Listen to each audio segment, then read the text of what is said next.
आज से सीरियस होना चाहता है, जो इस वीडियो को देख रहे हो या फ्यूचर में जो दिल्ली पुलिस को ज्वाइन करना चाहते हैं, तो ये वो टॉपिक्स हैं जो एसएससी के ट्रेंडिंग टॉपिक्स हैं। इनके बिना हमको एग्जाम में जाना ही नहीं चाहिए।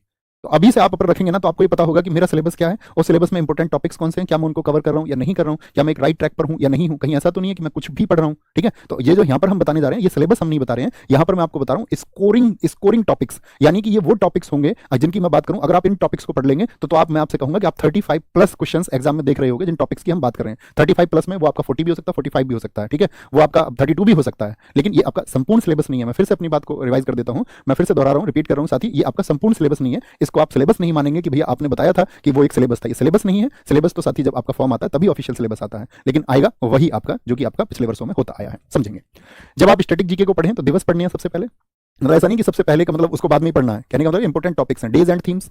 आपका कुछ क्लासिकल हाउस होते हैं जैसे कि शास्त्रीय घराने, आप मान के चलिए इनको हम बोलते हैं आपका हिंदुस्तानी घराना, या आपका हिंदुस्तानी संगीत के घराने, या कर्नाटक संगीत दक्षिण भारत का उसके घराने। आठों के आठों क्लासिकल डांस के बारे में आपको पता होना चाहिए। कथक से क्वेश्चन पूछ सकता है, कुचिपुड़ी से क्वेश्चन पूछ सकता है, मणिपुरी से, ओडिसी से, आपका सत्रिया से क्वेश्चन पूछ सकता है। ठीक है, वह आपका भरतनाट्यम से क्वेश्चन पूछ सकता है। कला में आर्ट एंड कल्चर में सब कुछ आएगा। हमारे यहाँ किस तरह की ड्रेस पहनी जाती है, किस स्टेट का म्यूजिक कौन सा है, पंजाब का टप्पा म्यूजिक है, असम में बिहू म्यूजिक होता है, असम में बिहू डांस भी होता है, तो उनसे बड़े क्वेश्चन पूछे जाते हैं। ठीक है, ड्रेसेस।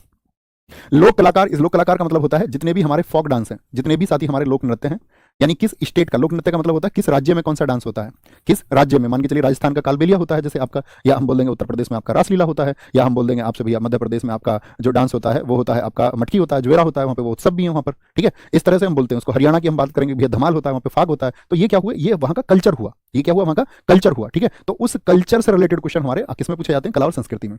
म्यूजिकल इंस्ट्रूमेंट, बांसुरी कौन बजाते हैं, उनके अवार्ड। फेस्टिवल्स किस स्टेट में कौन सा फेस्टिवल बनता है, भारत में। इसमें धर्मों के फेस्टिवल भी पूछे जाते हैं आपसे कि ईसाई धर्म के कुछ त्योहार आपको पढ़ने पड़ेंगे, इस्लामिक धर्मों के त्योहार आपको पढ़ने पड़ेंगे, इस्लाम धर्म के, यहूदी धर्म के त्योहार कौन से हैं। अवार्ड सारे इंटरनेशनल एंड नेशनल। जैसे आपका दुनिया में सबसे बड़ा पुरस्कार कौन सा, नोबेल पुरस्कार, तो नोबेल पुरस्कार से शुरू करके इंटरनेशनल जो अवार्ड्स हैं, या भारत का सबसे बड़ा सिविलियन अवार्ड कौन सा है, भारत रत्न, तो भारत रत्न से शुरू करके भारत के खेल पुरस्कार हो गए आपका, चाहे अर्जुन हो, चाहे द्रोणाचार्य हो, चाहे मेजर ध्यानचंद हो, या फिर आपका मेजर ध्यानचंद खेल रत्न पुरस्कार हो। ठीक है, खेल और खिलाड़ी। पिछली बार दिल्ली पुलिस में जो क्वेश्चन पूछे गए ना, वो साथी मैं भी बता रहा था अभी कुछ साथियों को 1 घंटे पहले ही वीडियो में, कि भैया यहाँ पे जो क्वेश्चन थे ना वो आपका उन खेलों से भी पूछे गए जो बहुत छोटे खेल और बहुत चर्चित नहीं है। ठीक है, वहां पे क्वेश्चन थे।